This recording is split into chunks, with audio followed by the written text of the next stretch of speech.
essayer un tout petit peu de construire un parti avant-gardiste, un parti qui voulait un tout petit peu le développement, qui tablait sur le développement, un parti qui, dans nos rêves à l'époque, on voulait que la Tunisie, dans 7 à 8 ans, puisse être un tout petit peu au niveau de certains pays d'Europe du Sud, par exemple comme le Portugal, comme l'Espagne. C'est pour cela que, bien entendu, que j'ai pris un petit peu mes distances juste après. D'accord. Ensuite, donc, vous êtes resté indépendant au sein de l'Assemblée nationale constituante, puis vous avez décidé donc d'intégrer les rangs de Nida Tounes. C'était à quelle occasion Finalement, intégrer les rangs de Nida Tounes, lorsque j'ai pris un tout petit peu, si vous voulez, si on peut appeler ça mes fonctions à l'ANC, j'ai compris pas mal de choses, et surtout au niveau de la rédaction de la Constitution, où certaines parties du pouvoir, en tout cas du parti Ennahda, voulaient coûte que coûte aller vers l'État théocratique, et on me l'a dit clairement. Et puis par la suite, j'ai découvert ça même au niveau de la rédaction, et puis les interactions que nous avons eues, et puis disons les discussions assez fortes, surtout en ce qui concerne les articles qui se contredisaient. 141, par exemple, l'article 1er. Même avant ça, et juste après la fameuse vidéo de Cheikh Ghannouchi, qui nous a montré clairement un tout petit peu les étapes à suivre par ce parti-là pour pouvoir s'accrocher et puis prendre une fois pour toutes le pouvoir. Et donc, si j'ai bien compris, votre choix a été fait pour un parti qui pourrait constituer une alternative viable vis-à-vis. Tout à fait. Et suite, bien entendu, aux violences répétitives, surtout des ligues de protection de la Révolution, vous vous rappelez également les violences du 9 avril, pas mal de faits qui m'ont appréhendé, qui m'ont poussé et surtout lorsqu'on voit que le paysage politique à l'époque, il était pratiquement déséquilibré. Il y a Ennahda un parti qui a quand même son assise électorale qui est toujours là, et puis d'autres partis qui n'ont pratiquement pas beaucoup d'espace. Et je me suis dit, la seule alternative pour pouvoir assurer l'alternance du pouvoir, c'est de se retrouver avec un autre parti qui a assuré le contrepoids et qui pourrait assurer cette alternance du pouvoir par la suite. Et le seul parti qui nous attirait, c'était Nida Tounes. Nida Tounes, et surtout lorsqu'il y a eu l'assassinat du shahid Lotfinag, du martyr Lotfinag, donc le lendemain matin, mon collègue et moi, Jamal Gergouri et moi, en tout cas, nous sommes allés à Sibej Kaysepsi et nous avons décidé d'aller dans les rangs de Nida Tounes. Donc c'était de votre plein gré que vous êtes dirigé. Il n'y a pas eu de tractation, il n'y a pas eu donc de coulisses. Si, disons, mais c'était pas déterminant. En tout cas, c'est de mon propre gré. Et puis je savais dès le départ que Nida Tounes, c'est tout un ensemble de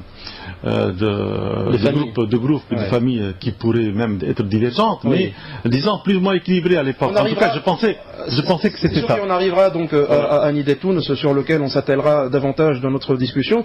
Mais justement, si je vous ai posé la question par rapport au fait que vous êtes allé directement donc de votre plein gré à Nida Tounes, parce qu'on a longuement parlé, étayé des discussions autour donc du mercato de l'Assemblée nationale constituante, de l'argent qui circule, des élus qui partent dans tous les sens, qui peuvent être dans un courant qui décide de partir dans un autre, de l'argent donc entre guillemets un peu sale qui circule. C'est pour cela donc que je vous ai posé, vous estimez donc ne pas avoir fait partie de cette logique-là. En tout cas, même si c'est vrai dans ce sens pour certains, c'est pas le cas pour nous, parce que de toutes les manières, Nida Tounes, chaque parti avait besoin de Nida Tounes. Je pense à l'époque, jusqu'à maintenant, a besoin de députés. La preuve, s'il n'avait pas de députés, il ne pouvait pas être parmi les protagonistes du dialogue. Protagonistes du dialogue, ça c'est minimum. Donc on sentait que Nida Tounes avait besoin de députés, et nous étions les bienvenus. Beji Kaysepsi, lorsque nous l'avons rencontré, était en santé qu'il était super content que nous soyons ici. Nous soyons donc, mais cette histoire un petit peu d'argent, tout ça, oui. c'est pas notre. Ça, c'est pas votre. Pas notre cas. Exactement.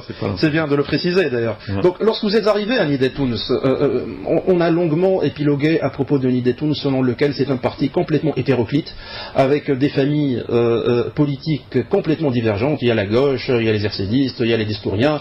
Donc, il y a une multitude. C'est un alliage, je dirais, de partis. Et beaucoup ne donnaient pas énormément de crédit à ce parti et disaient que finalement il s'éclatera. Lorsque vous avez intégré donc ce parti, comment vous avez trouvé ce parti? Est-ce qu'il était un parti structuré? Est-ce qu'il était un parti démocrate dans ses structures? Comment vous avez trouvé ce parti? En fait, lorsque j'ai intégré le parti, c'est un parti qui est toujours en construction. Oui. Ça, il faut l'avouer. Là, il faut l'avouer seulement. Je pensais qu'il y a des efforts de certains membres pour pouvoir donc structurer convenablement le parti, en particulier dans les régions. Nous avons senti dès le départ qu'il y avait donc un groupe en particulier ou bien des personnes qui voulaient mettre la main coûte que coûte sur le parti et le rouage du parti. Et c'est la famille RCDiste. Oui, et vous rappelez un tout petit peu ce qui s'est passé entre les députés et puis Monsieur Fawzi Loumi lorsqu'il est passé sur la chaîne, sur l'une des chaînes. Entre Rsila et Loumi, c'est bien ça? Non, c'est parti là. De toute façon, lui, il attaquait carrément les députés. Il voulait pas de. De toute façon, il est gêné de la présence des députés. Ça, on l'a compris dès le départ. Et pourquoi? Parce qu'il pensait que c'est ce qu'il a dit d'ailleurs. Il disait que ces députés sont des opportunistes. Il a dit clairement. De toute façon, des opportunistes et il voulait. C'est comme si nous venions. En tout cas, nous sommes venus plutôt de rien. C'est-à-dire vous ne représentez pas le peuple. Oui, de toute façon, le minimum d'électeurs que. Je pense que nous avons obtenu, en tout cas le devoir que nous avons obtenu, c'est autour de 6 000, 7 000 minimum pour chaque député, 6 000 voix. Donc, alors qu'il le savait lui-même que son parti a récolté dans cette région pas plus que 250 voix, par exemple la Sfax. Et donc, depuis ce temps-là, il y avait donc en tout cas cet incident. Et puis, je pense qu'à l'époque, il y a monsieur le président du parti, Bézouka Sepsi, a écarté pour le moment ce monsieur, mais en tout cas, 3 ou 4 semaines, ou je ne sais pas, 1 ou 2 mois après, nous avons vu qu'il est revenu en force sur la scène, et puis il avait même disons la commission, ce qu'on appelle la commission des élections, où il commençait à mettre partout un petit peu ses partisans dans toutes les régions. Et c'est des anciens RCDistes, je suppose. C'est des anciens RCDistes, bien sûr. Non. Et puis ce sont en plus, nous étions pas contre qu'il y ait des RCD, en tout cas dans les commissions ou dans les régions ou dans les bureaux régionaux. De toute façon, nous-mêmes nous avons placé des personnes qui venaient des RCD dans les bureaux régionaux. Nous sommes jamais contre qu'ils soient impliqués dans la vie politique. Entre autres, nous avons plaidé contre la loi sur l'immunisation de la Révolution. Et nous étions là au bardeau pour dénoncer cette loi, cette loi et ce projet-là. En leur absence d'ailleurs, ça nous a un tout petit peu interpellés, mais voir un tout petit peu carrément des bureaux parallèles qui sont liés directement à ce monsieur-là ou à ce monsieur-là, je dis même pas commission. Je ne sais pas si le président de parti est, en tout cas, il est conscient de tout ça. Peut-être que parce que ces derniers temps, il se penchait beaucoup plus à d'autres. Au dialogue national. Et donc nous avons compris et puis nous avons senti qu'il y a vraiment un virage conséquent lorsque il y a eu le recrutement de Monsieur Raliani, donc dans le parti. L'ancien secrétaire général du RCD. Nous avons vu également des recrutements en masse d'anciens ministres de Ben Ali. Et donc on s'est posé la question où on va. Et puis on a dit clairement que ce parti a tendance de se détacher ce qu'on appelle l'Union pour la Tunisie, pour aller dans ce qu'on appelle la famille d'Esturien. En fait, la famille d'Esturien, c'est la famille d'RCD. C'est vrai. Il y a une petite nuance entre les deux. Hein. Oui, les RCD. Non, je veux dire que les Destouriens, ils sont très peu nombreux, les Destouriens. Oui. En tout cas, même s'il existe, du moins l'héritage bourguibien. Tout mes respects pour eux, ils sont quand même une minorité actuellement. Alors que l'RCD, il a toujours sa base. Et il a toujours sa base, en tout cas, disons, dissimulée dans la population. Dissimulée dans la population.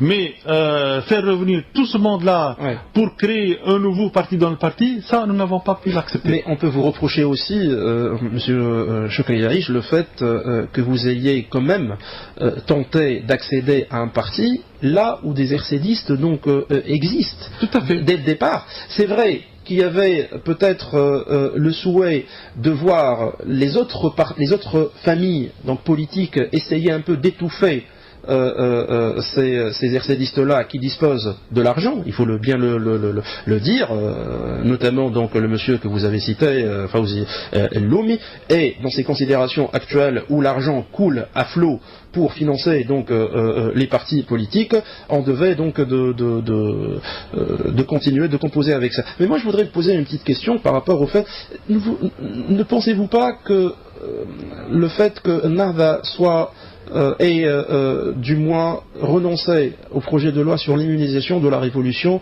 a éclaté un peu l'idée Tounes, dans le sens où c'était l'épée de Damoclès sur donc la tête des RCDistes, et une fois que ce projet a été mis au calendrier grec, là, les RCDistes se sont un peu développés parce qu'il n'y a plus donc cette loi-là qui va les chasser du paysage politique. Oui, je pense qu'il y a un peu de tout ça, parce que le fait que cette loi-là n'est pas passée jusqu'à maintenant, parce qu'on ne peut pas savoir qu'est-ce qui va se passer dans les semaines et les mois à venir. Alors là, il y a la justice transitionnelle qui est passée. La justice transitionnelle, voilà, c'est justement. Surtout qu'il y a, comment dirais-je, un décret un article qui parle un petit peu de ceux qui ont fraudé, ceux qui ont falsifié les élections. Oui. Donc il y a peut-être beaucoup de personnes de l'ancien système qui vont peut-être prendre un petit peu du recul. C'est vrai que cette loi-là, lorsqu'elle n'est pas passée, il y a tout ce monde-là est revenu un petit peu sur la scène. Et puis le problème, c'est que encore une fois, nous sommes jamais contre qu'ils soient impliqués dans la voie politique et puis qu'ils puissent intégrer des partis, mais pas s'accaparer d'un parti. Parce que nous avons l'impression, et tout ça, les semaines et les mois qui vont vous le diront, que leur objectif, c'est pas seulement de structurer un parti pour pouvoir, à mon sens, faire réussir un petit peu de notre révolution, mais moi je suis persuadé que la majorité, surtout les ministres, en tout cas ceux qui étaient au premier plan avec Ben Ali et ceux qui étaient au premier plan dans les régions, leur seul souhait c'est de revenir carrément dans la scène politique, mais en tant que chef. Donc c'est une machine de recyclage finalement. C'est une machine, à mon sens, je ne souhaiterais pas que Nidetoun serait une machine de recyclage, parce que ça c'est vraiment grave en tout cas pour les Tunisiens. Mais en tout cas, c'est ce qu'on ressentait. J'espère que, en tout cas, notre démission puisse un tout petit peu secouer ce parti-là, et en particulier interpeller le président du parti pour pouvoir un petit peu gérer du moins un petit peu le reste du temps qui reste avant les élections, pour pouvoir donc construire un parti démocrate, et non pas un parti qui va un tout petit peu se cacher derrière Nidetoun pour revenir à l'ancien système. Ce qui nous en tout cas ce qui nous inquiète, c'est l'ancien système. Ce n'est pas vous allez me dire, finalement, tout ça, c'est pour le bien de Nahda. Malheureusement, malheureusement, parce que... Non, moi, je ne vais pas dire ça. Non, mais on peut les observateurs dire ça. Les observateurs disent ça, et puis, voilà, votre démission est pour le compte de Nahda. Oui, peut-être momentanément, mais si le parti arrive à se restructurer, arrive à, en tout cas, éviter un tout petit peu toute cette amalgame entre l'RCD et Nidetoun, arrive à empêcher tous les comment dirais-je, les bureaux parallèles qui sont faits uniquement d'RCD à leur tête des anciens responsables RCD, je pense que ici, il arrive à pouvoir donc utiliser les anciens électeurs d'RCD, en tout cas le vivier électoral, d'une manière intelligente, pourquoi pas? Mais pas au point où on se trouve finalement avec des collaborateurs de Ben Ali. Voilà, c'est ça donc qui vous a poussé. C'est ça qui nous a poussé. C'est une question de morale. En tout cas, c'est une question de. Vous ne pouvez pas assumer une telle responsabilité si cela se reproduit. En tout cas, je vais vous dire une chose, c'est que tout à l'heure, donc avant la commission, je vous ai dit que moi-même, avant la révolution, j'ai jamais fait de politique, mais en tout cas, j'ai fait de l'associatif, mais également l'associatif. Et puis, j'ai introduit ce qu'on appelle le journalisme citoyen en créant le site sfaxonline.com avec un groupe de mes amis. Et pendant plusieurs années, donc, on parlait de développement. On a commencé par sfaxonline.com, si vous voulez, un site plus ou moins qui consacre une grande partie de ses écrits sur la région, mais on avait un petit peu l'intention de développer également d'autres sites, mahdionline.com, belzatonline.com, etc. La révolution est venue, donc tout ce projet s'est arrêté puisqu'il y a eu un boom médiatique très important. Nous-mêmes, de toute façon, on regarde très peu, en tout cas, notre propre site, tellement il y a ce boom médiatique, cette explosion, si vous voulez, médiatique. Et parmi les choses que nous écrivions, nous sommes arrivés jusqu'à 2000 articles sur le développement, sur sur l'embargo, l'embargo qui a été fait sur pas mal de régions, en particulier la région de Sfax, par Ben Ali lui-même, et par ses collaborateurs de Ben Ali, et par ses collaborateurs dans la région. Donc vous-même, vous estimez être une victime donc de ce... Nous sommes une victime. Et vous ne pouvez pas constituer donc une perche pour que ces gens-là reviennent. Tout à fait, monsieur. Nous sommes une victime, et nous sommes une victime au sens abstrait, au sens concret du terme, parce que il y a même des usines de phosphate qui soufflaient du dioxyde de soufre, dont la teneur dépasse 33 fois le seuil toléré par les instances mondiales, et donc c'est pratiquement un génocide chimique, mais graduel. Sur 60 ans, il y a même, si vous allez dans des régions... Mais ça, c'est pas uniquement Ben Ali, c'est aussi la politique de Bourguiba. C'est la politique de Bourguiba qui a été suivie par la politique de Ben Ali. Ben Ali pouvait, en tout cas, les collaborateurs de Ben Ali, ou les ministres de l'époque, ou en tout cas les responsables de l'époque, pouvaient au moins penser à des systèmes de réhabilitation, au moins, si on ne pensait pas même à donc enlever ou carrément s'effermer ces usines de la mort, ils pouvaient même penser à utiliser peut-être conséquents comme la double absorption atomique, la double absorption du dioxyde de soufre, donc des techniques qui sont connues à l'échelle internationale. C'est des techniques américaines qui pouvaient mettre à l'époque pour pouvoir un petit peu atténuer un petit peu cette guerre chimique sur la population.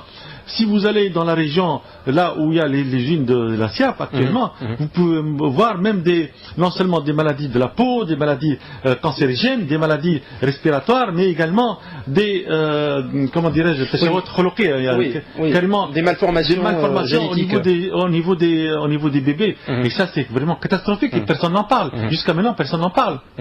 Oui, mais je comprends tout à fait votre peur de l'ancien régime, quoique les collaborateurs de Ben Ali traçaient peut-être une ligne de politique générale de l'État, et si j'avais à retenir donc leurs méfaits, je ne parlerai pas uniquement par rapport à ça, mais je comprends tout à fait donc votre peur que l'ancien régime soit ressuscité de ses cendres. Est-ce que vous vous êtes discuté avec Beji Qaïd Essebsi à propos de tous ces problèmes qui existent à Nida Tounes avant d'annoncer votre démission? Tout d'abord, c'est Beji Qaïd Essebsi. Nous avons donc discuté surtout lorsqu'il y a eu l'incident avec Loumi, et il nous a promis à l'époque qu'il va gérer la situation, et puis que 3 mois après, nous avons vu le monsieur revenir en scène comme si rien ne se passait. Il faut le dire que Fawzi Loumi, il a les faveurs aussi de Hafez Qaïd Essebsi. Non, pas vraiment. Non, pas vraiment. Non, je pense pas. En tout cas, je ne veux pas entrer dans des affaires internes parce que comme je suis sorti, donc je suis donc je ne veux pas parler des rouages internes. Ce que je souhaiterais, c'est que Nida Tounes puisse un tout petit peu revoir sa copie, revoir un tout petit peu sa qu'il y ait vraiment un minimum de démocratie à l'intérieur du parti, on n'entend pas parler d'événements. Pourtant, nous étions donc à la haute instance, c'est-à-dire le bureau exécutif. Oui. Et donc, il y a beaucoup de choses qui se passent sans nous. Par exemple, pour le dialogue national, si vous allez voir qu'il y a beaucoup de choses que la majorité en tout cas des membres du bureau exécutif n'étaient pas au courant. Des tractations, en tout cas, je pense parmi les échecs un tout petit peu de ce dialogue-là, c'est qu'il n'y a peut-être pas assez de démocratie dans les partis de l'opposition, pas spécialement Nidetoun. Je ne pense pas que Nidetoun soit également le seul parti où il y a défaillance de ce type-là. C'est pour cela que, M. Béji Kaïtsepsi, je pense qu'il a un objectif bien déterminé que tout le monde connaît. Je ne crois pas qu'il va... C'est vrai que nous avons entendu qu'il a été peiné par notre démission, mais nous, notre décision a été prise parce que, vous savez, la machine est en route, donc on ne pouvait pas l'arrêter. D'accord. On ne pouvait pas l'arrêter. Justement, par rapport à ce point, si Chokri Yariche, on dit aussi dans l'autre camp, dans Nidetoun, du moins, le parti auquel vous appartenez, que c'est parce que vous n'avez pas trouvé réellement votre place, vous n'êtes pas arrivé donc à glaner votre place, que vous avez démissionné. Notre place, nous étions quand même au bureau exécutif, c'est la haute instance, c'est comme le disait un petit peu. Et vous n'êtes pas donc des influents, c'est ça ce que je veux dire par... Les influents, il y a dans Nidetoun, il y a peut-être une ou deux personnes, même pas. Tout le monde est... Non, je ne crois pas qu'il y a vraiment de vrais influents. C'est pour cela que je vous ai dit qu'il n'y a pas assez de démocratie au niveau de Nidetoun. Nous étions au bureau exécutif. Vous savez que ça veut dire un bureau exécutif. Oui. Nous sommes sortis là où les sondages montrent que Nidetoun était au top. Autrement dit, s'il va passer aux élections, il va les gagner. Et une place au bureau exécutif, ça veut dire beaucoup de choses. Oui. Ça veut dire, je sais pas. Oui, mais un bureau exécutif qui ne décide pas, les membres qui ne décident pas, ça, ce n'est pas un bureau exécutif finalement. C'est pour cela que vous déplorez donc le manque de démocratie finalement. Oui, il y a des réunions, quand même, il y a des réunions, il y a des PV, etc. Mais en tout cas, pour les choses un petit peu ponctuelles, etc. Bon, bien entendu, il n'y a pas que. Je ne pense pas que le bureau exécutif est à chaque fois un petit peu interpellé pour pouvoir décider quoi que ce soit.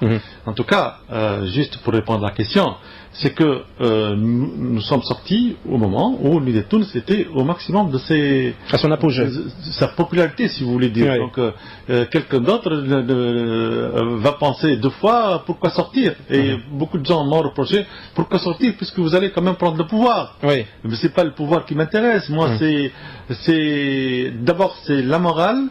D'abord, j'ai pas envie de lutter contre une démocratie naissante. Une démocratie naissante d'ordre théocratique, si je peux le dire. On va voir un petit peu qu'est-ce qui va se passer pour la constitution, j'espère que ça ira. Et puis de se retrouver avec une autre dictature, oui. Une ancienne dictature, qui va pouvoir se superposer. Et donc ça, on ne peut pas accepter. D'accord. On va marquer juste une petite pause musicale. Et on reviendra tout de suite après. D'inviter aujourd'hui M. Chokri Yariche, élu à l'Assemblée nationale constituante, indépendant actuellement, et vous étiez, si Chokri, donc à Nidetoun, on discutait de Nidetoun, on va continuer avec Nidetoun. Je voudrais vous poser la question par rapport donc à la place de la gauche au sein de Nidetoun, parce que la gauche a été quand même une partie prenante, et toujours une partie prenante au sein de Nidetoun. Elle était là un peu pour pour redorer le blason donc de ce parti. Réellement, est-ce que les membres au sein les membres de gauche, je dirais, d'idéologie de gauche au sein de Nidetoun, pensez-vous qu'ils constituent réellement une force au sein de Nidetoun? En tout cas, j'ai envie d'éviter un petit peu parler de Nidetoun, parce que, en tout cas, j'ai parlé de la question qui m'intéresse, en tout cas, qui est relative un petit peu à... On a besoin de savoir aussi, pour nos auditeurs et auditrices, donc ce qui se passe à Nidetoun. Oui, Nidetoun, c'est quand même, en tout cas, lorsque nous étions à Nidetoun, il y avait quand même pas mal de tendances, beaucoup de tendances. Il y a la gauche, il y a des indépendants, il y a aussi... Il y a aussi ceux qui venaient un petit peu de plusieurs partis, qu'on peut appeler démocrates. Et puis il y a aussi la composante RCD. Et bien entendu, la gauche, en tout cas, et puis il y a aussi des membres qui venaient un petit peu des anciens syndicalistes et d'actuels syndicalistes, qui essaient quand même de pousser et puis d'avoir un peu plus d'espace et pour pouvoir avoir leur influence dans la vie du parti. Mais je ne sais pas, est-ce qu'ils vont réussir ou pas, ça je ne sais pas, je peux pas vous répondre à cette question. Tout dépend des semaines et des mois à venir et surtout de la décision du président du parti, s'il va continuer dans la voie où l'Inde se rapprocherait ou constituer donc le noyau de ce qu'on appelle la famille des historiens. Justement, par rapport au dialogue national que vous êtes en train de suivre, forcément, donc avec ces tractations, la semaine dernière, donc nous avons obtenu cette nomination de Mehdi Jama. Qu'est-ce que vous pensez à propos donc de ce dialogue national et de son aboutissement, du moins dans son volet gouvernemental? En tout cas, le seul fait sur le terrain, c'est que Nahda a réussi à prolonger la période de dialogue national et a profité de dizaines, voire de centaines de recrutements pendant cette période. Donc c'est un point qui est gagné par le parti au pouvoir, malheureusement. Donc cette période un petit peu où l'opposition a vécu des fois plané, moi je dis plané, plus ou moins plané, l'a dispersé, finalement l'a dispersé. On voit même que l'opposition a été déchiquetée, a été pratiquement compartimentée. Morcelée. Et en tout cas, on sentait qu'il y a un manque de cohésion de l'opposition. Pourquoi? Parce que je pense qu'il n'y avait pas un objectif clair pour l'opposition. C'est vrai qu'il y a, lorsque nous avons décidé, nous, députés, de sortir de l'ANC et bloquer, si vous voulez, un tout petit peu l'ANC pour aller au Bardo, donc la place du Bardo pendant 3 mois, notre objectif était clair. C'est de destituer ce gouvernement, en tout cas de changer ce gouvernement, un chef de gouvernement indépendant, avec un groupe d'indépendants qui pourrait résoudre pas mal de problèmes actuels et arriver donc aux prochaines élections dans la paix. Certains partis ont profité de cette situation pour pouvoir peut-être penser à des scénarios A, B, C, etc. Tout le monde en parlait, je ne vais pas en revenir si vous voulez là-dessus. Et donc c'est ça qui a entraîné un petit peu le dislocage ou en tout cas la dispersion de l'opposition. Même l'opposition, au sein de l'opposition, il y a certains partis qui n'ont plus confiance dans les autres. Ça c'est une. C'est-à-dire dans l'opposition qui tire sur l'opposition finalement. Oui, justement, parce que vous vous rappelez un petit peu ce qui s'est passé entre Jamhour et Nida Tounes. Tout à fait. Puis beaucoup de choses, en tout cas, ont pu comment dire, ressortir par la suite et on sait qu'est-ce qui s'est passé, en tout cas, du moins. Grosso modo, on sait ce qui s'est passé pour pouvoir, ce qui a un tout petit peu entraîné la faiblesse des négociations. Oui. En tout cas, pour le dialogue national, je pense que le quartet a essayé à utiliser toutes ses forces pour pouvoir réussir le dialogue. C'était son objectif de départ. Il a été plus ou moins confronté à pas mal de choses, en particulier l'entêtement de Nahda, ça, il faut le dire. Nahda a participé au départ au blocage du dialogue national et malheureusement ce blocage de Nahda a été plus ou moins suivi par certains partis de l'opposition. Oui. Par exemple, je vous donne un simple exemple. Le jour où le président du quartet, la première fois où il allait annoncer carrément l'échec du dialogue national. Oui. Il y a un mois. Oui. La première conférence de presse directe, c'était, je pense, à minuit. Moi, j'étais fin novembre. Voilà, fin novembre. Moi, j'étais sur un plateau. J'ai terminé à minuit moins quart. Je suis allé en courant pour supplier un tout petit peu les uns et les autres de l'opposition pour accepter Mestiri. Vous vous rendez compte? Oui. Accepter Mestiri. Oui. Parce que finalement, il vaut mieux accepter Mestiri que de tomber dans un autre piège. Accepter Mestiri, qui est carrément, qui était en dehors de la politique depuis très longtemps, c'est un vieux de politicien, parce que je pensais que Nahda allait jouer peut-être d'autres cartes. Si elle s'acharnait. En plus, et on connaît la rivalité entre Béjira Essebsi et Mestiri également. Justement, voilà, c'est ça le problème, c'est que c'est ce côté-là qui a fait avorter un petit peu le choix, en tout cas, de M. Mestiri. On peut reprocher à M. Mestiri d'être, en tout cas, d'être peut-être proche de certains, mais je ne pense pas que si M. Mestiri, s'il était, en tout cas, si on l'a nommé président, en tout cas, ou chef du gouvernement, je ne pensais pas qu'il va tomber dans les mains de l'Inde. Moi, je ne peux pas imaginer un monsieur qui a toute une histoire derrière lui puisse un petit peu tomber dans ce piège-là. Par rapport à ce piège-là, justement, est-ce que vous estimez que Mahdi Jama a donc constitué ou tombe dans l'escarcelle de Nahda? Ça, oui, bon, il faut dire que Nahda voulait avoir le droit de veto. Ça, on l'a compris dès le départ. C'est un parti qui n'est pas facile. C'est un parti qui est au pouvoir. C'est un parti qui va céder le pouvoir. Et céder le pouvoir, sans rien avoir, ça c'est très difficile. Et je crois que Nahda voulait le droit de veto. En tout cas, et puis le quartet s'est trouvé dans une position où, entre la résignation, ou bien il annonce l'échec ou la déclaration de l'échec du dialogue national. Tout à fait. Le quartet était prudent, et le président du quartet a préféré d'éviter l'inconnu. Et donc, c'est un moindre mal. La carte de monsieur, comment il s'appelle, Mahdi Jama, je ne sais pas si c'est une carte cachée de Nahda ou bien c'est une carte cachée du quartet. Ça on ne le sait pas encore. Vous êtes donc de ceux qui estiment que le quartet est de mèche un peu avec Nahda pour mettre un candidat? Non, c'est pas ça. Non, pas du tout. Non, j'ai confiance au quartet. Moi, j'ai confiance totale au quartet. Et je pensais que le quartet peut nous dire beaucoup de choses, mais puisque on pense qu'il a réussi un petit peu son travail, même partiel, donc il a voulu éviter et cacher pas mal d'informations. Non, le quartet, peut-être qu'il cachait cette carte-là à la fin, parce que, à mon sens, lorsqu'il a montré le nom de monsieur Mahdi Jama, il va laisser Nahda devant le fait accompli. Nahda, il pensait peut-être que ne pouvait pas dire non parce que c'est quelqu'un estimé, c'est quelqu'un qui appartient quand même à son gouvernement, à son propre gouvernement sortant. Et donc c'était difficile. Peut-être que le quartet a joué cette carte-là. C'était peut-être difficile que Nahda va dire non. Alors ça, si on suppose que cette carte-là a été jouée uniquement du côté du quartet, sans l'intervention de Nahda.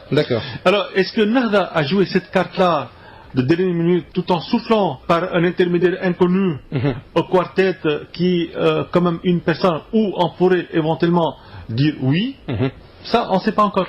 Donc, mais moi je suis pratiquement persuadé que le quartet a fait son boulot comme il se doit, et moi j'ai confiance au quartet, et j'irai même que le quartet pourrait éventuellement faire avancer les choses, parce que en tout cas le dialogue national n'a pas totalement réussi. Il y a toute une manche à faire dans les prochains jours, et peut-être réussi on ne sait pas, mais du moins il ne s'est pas terminé. Non, c'est pas terminé encore.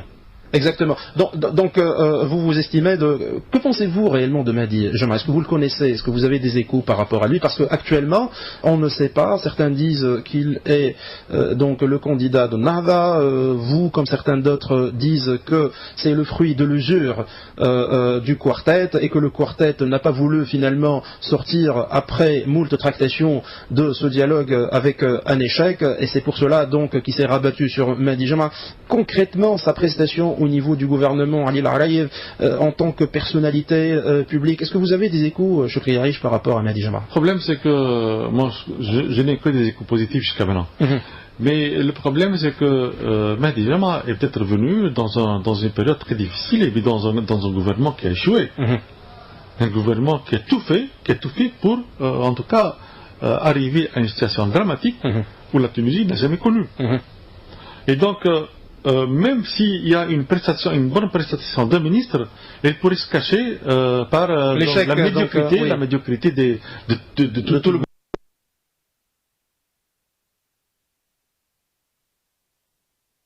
tout le gouvernement. C'est ça le problème. Donc on peut pas, sincèrement, on peut pas le juger comme ça. Je sais, j'ai jeté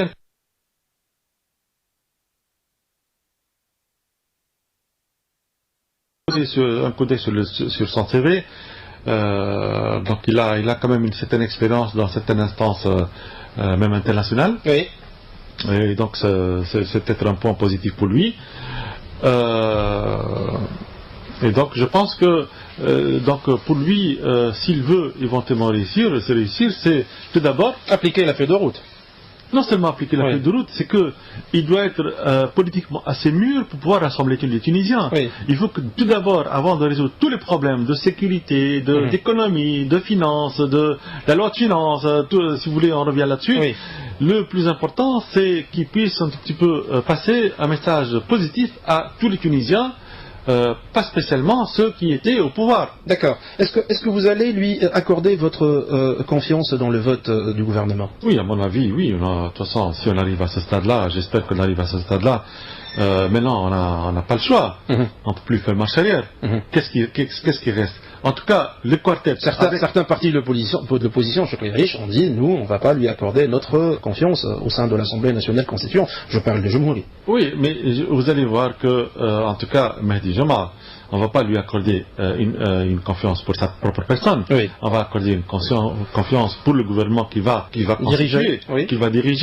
On va attendre... Et pour le programme on aussi. va attendre tout d'abord les membres du gouvernement qu'il a choisi. Et suivant son choix de son propre gouvernement, on va savoir est-ce qu'il est réellement indépendant ou pas. Et donc ça, c'est une tâche qui est très importante que Mehdi Jama doit faire et qui doit éviter surtout de commettre les erreurs de son prédécesseur. Je pense que et beaucoup de gens, beaucoup de personnes peuvent éventuellement conseiller pour ne pas tomber dans le piège d'Ali Lared ou bien de Hamadi Jbeli. Il a devant lui d'abord le gouvernement. Et surtout les ministères les plus importants, surtout le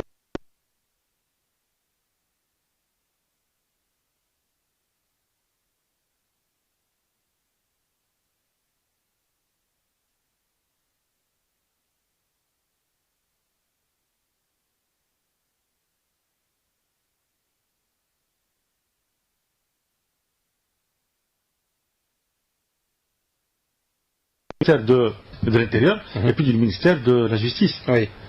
Et puis ces deux portefeuilles-là qui suscitent beaucoup de remous, le ministère des Affaires religieuses. Oui, aussi. C'est très important ça. Donc en fonction de ces trois ministères, il faut que vraiment tout le gouvernement soit de vrais technocrates, de personnes compétentes et de personnes, bien entendu, qui doivent signer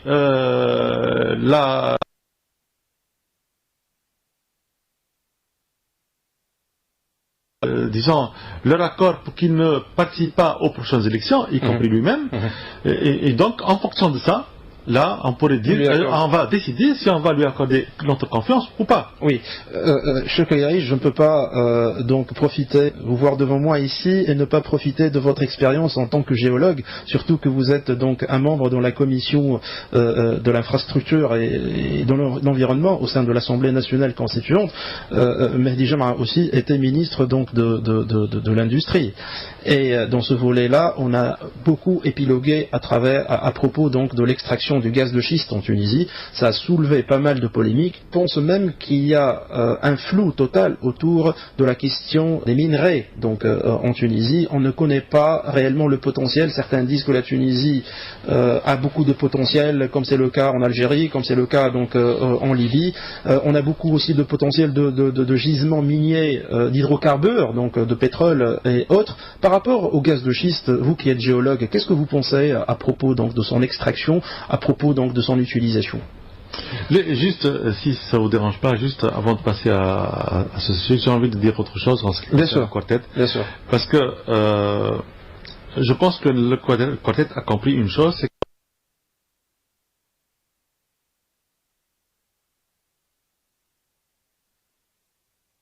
que le Nahda prépare deux éventualités. Un plan A et un plan B. Oui, il a deux scénarios. Soit un passage en force, comme ce qui a été fait. En tout cas, peu importe un petit peu qui est derrière tout ça, que ce soit le quartet à 100% ou bien le Nahda. Moi, je ne pense pas que le quartet a mis un petit peu la main dans... à croiser le fer avec lui. Et puis, c'est comme s'ils ont deux lignes de défense. Il y a une première ligne de défense, c'est donc ce passage en force, et puis leur veto. éventuellement leur veto pour une autre personne, ou bien ils ont également une seconde ligne de défense au niveau de l'ANC, avec les députés les 40 députés de je ne sais pas quoi, le nouveau groupe, plus une grande partie de leurs propres députés. À ce moment-là, ils peuvent faire échouer et peuvent faire tomber le gouvernement. D'accord. Et donc le quartet a évité ce scénario cauchemar et a peut-être forcé pour arriver à un an, même s'il y a des doutes qu'il a flirté légèrement avec Nahda. D'accord, oui. Et donc mieux que ce soit Mahdi Jama, avec peut-être une chance que ça ira, et puis ça va convaincre tous les partis, y compris de l'opposition, ou alors tomber dans l'inconnu, à savoir qu'est-ce qu'il pourrait y avoir, surtout lorsque, disons, d'autres partis, en tout cas partis à la fin, cette fois-ci-là, préparent des scénarios pour s'accaparer du pouvoir, on ne sait pas. D'accord. On n'a pas beaucoup de temps donc pour discuter de toutes ces considérations-là. Moi, je voudrais que vous me répondiez donc par rapport à ma question, par rapport au gaz de schiste. Vous, en tant que géologue, je rappelle que vous êtes un enseignant, donc professeur universitaire en géologie. Qu'est-ce que vous pensez de l'extraction du gaz de schiste? Oui, alors pour le gaz de schiste, donc c'est ce qu'on appelle l'hydrocarbure non conventionnel. Oui. Jusqu'à maintenant, donc la Tunisie a exploité son gaz et puis son pétrole conventionnel. Et le gaz de schiste, les potentialités que nous avons en Tunisie, en tout cas celles qui sont connues, se trouvent essentiellement dans le sud tunisien, ce qu'on appelle le bassin de Ghdemes. Oui. C'est un bassin qui s'étend sur les 3 pays, en tout cas tout le secteur sud-tunisien, une partie en Algérie, une partie en Libye. Et ce bassin de Ghdemes, c'est vrai qu'il est très riche en gaz de schiste. C'est un gaz qui se trouve dans des roches très très anciennes. Et en tout cas il y a des études américaines qui ont été faites qui montrent qu'il y a une potentialité énorme. Par contre, dans le centre et au nord de la Tunisie, il n'y a pas eu vraiment des études sérieuses, il n'y a pas eu des études concrètes de ce genre. Même le gaz de schiste dont on parlait dans la région de Kérouan, moi j'ai dit à maintes reprises, c'est pas possible que ce soit du gaz de schiste. Je sais que la fenêtre, on est dans la fenêtre à huile et non pas dans la fenêtre à gaz. C'est-à-dire que à la limite, on pouvait tomber sur ce qu'on appelle de l'huile de schiste. D'accord. De l'huile de schiste. Ça, c'est donc côté technique. Ne rentrez pas trop dans la technicité pour que nos auditeurs comprennent. Alors, pour le reste, disons, qu'est-ce qu'il faut pour extraire le gaz de schiste? D'abord, il faut explorer. Il faut donc pour pouvoir un petit peu l'extraire par la suite, il faut d'énormes quantités d'eau, autour de 15 000 mètres cubes par forage. Vous savez que la Tunisie est un pays qui est très très pauvre en eau. Nous avons en principe tout pays en dessous du seuil 2000 mètres cubes par an par habitant est considéré comme pauvre en eau. D'accord. La Tunisie, monsieur, c'est 350. D'accord. 350. Oui. Donc nous sommes vraiment au seuil. Nous sommes vraiment extrêmement pauvres, extrêmement pauvres au niveau de nos ressources en eau. Donc, exploiter les nappes phréatiques du centre pour pouvoir utiliser ça dans les forages, et en particulier les forages pour le gaz de schiste. Si dans le conventionnel, on pratique un forage, dans le non conventionnel, dans le gaz de schiste, on devrait au moins mettre une quarantaine de forages. D'accord. Avec 15 000 donc, mètres cubes d'eau. Avec 15 000 fois 40, exactement. Oui. Non seulement ça, bon, vous allez me dire, oui, il y a des problèmes de filtration, en tout cas de gaz, de l'air phréatique, etc. Bon, ça c'est un problème technique qu'on pourrait éventuellement facilement résoudre si on arrive à bien gérer. Si on arrive à bien gérer, il n'y a aucun problème dans ce sens-là. Mais le problème dont je suis inquiet moi-même, c'est le problème de ce qu'on appelle désertification. Imaginez dans des régions de Kérouan ou de Mahdi ou de Sfax où nous avons des îles ouvrées un tout petit peu partout, on est obligé de raser tout ça et pouvoir installer, je ne sais pas, pour un champ, 40 forages. Donc nous aurons devant nous un problème de désertification qui pourrait, en tout cas, à la longue être vraiment très très grave. Et donc c'est pour cela que tout d'abord, ce que je demande, c'est ce que j'ai toujours demandé, il faut qu'il y ait une loi spécifique de ce genre d'extraction. Est-ce que vous avez discuté de ça au sein de l'Assemblée nationale, si. au niveau de votre commission du moins? Mais si, nous avons discuté de ça, nous avons même interpellé le ministre, l'ancien ministre en tout cas de l'Industrie avant l'arrivée de M. Mahdi Jama. Et donc nous avons plaidé, moi j'ai plaidé contre, en tout cas surtout pour son extraction tout de suite dans le nord. Je disais que nous avons beaucoup de choses à faire pour le conventionnel parce que les techniques géologiques et géophysiques ont tellement avancé, surtout en stratigraphie séquentielle, ont tellement avancé que nous pourrions revenir sur certains champs qui ont été exploités auparavant, même sur ce qu'on appelle des petites structures où on pouvait extraire du gaz et du pétrole conventionnel. D'accord. Donc nous avons beaucoup de choses à faire dans le conventionnel. Il y a beaucoup de potentialités dans le conventionnel. Oui, pourquoi aller au non conventionnel? Justement, alors vous allez me dire, oui, la Tunisie va avoir des problèmes d'énergie et de gaz, etc. dans les prochaines années. Si, c'est vrai. Mais la Tunisie aurait quand même pensé à utiliser en tout cas d'autres types d'énergie, en particulier l'énergie propre, photovoltaïque, le solaire, le photovoltaïque, en tout cas le solaire, et puis l'éolien, et puis l'hydraulique dans certains barrages du Nord. Donc, on avait quand même une alternative, sans pouvoir être, comment dirais-je, être secoué et puis être poussé pour exploiter un petit peu donc les gisements d'hydrocarbures non conventionnels. Je pense qu'il faut être très prudent et le minimum, c'est établir une loi stricte pour pouvoir faire des études, de vraies études d'impact et que l'aspect environnemental soit étudié. Soit très important, au sens exactement. Monsieur Chokri Yarish, je vais vous laisser donc le mot de la fin parce que nous arrivons au terme de notre émission. Le mot de la fin.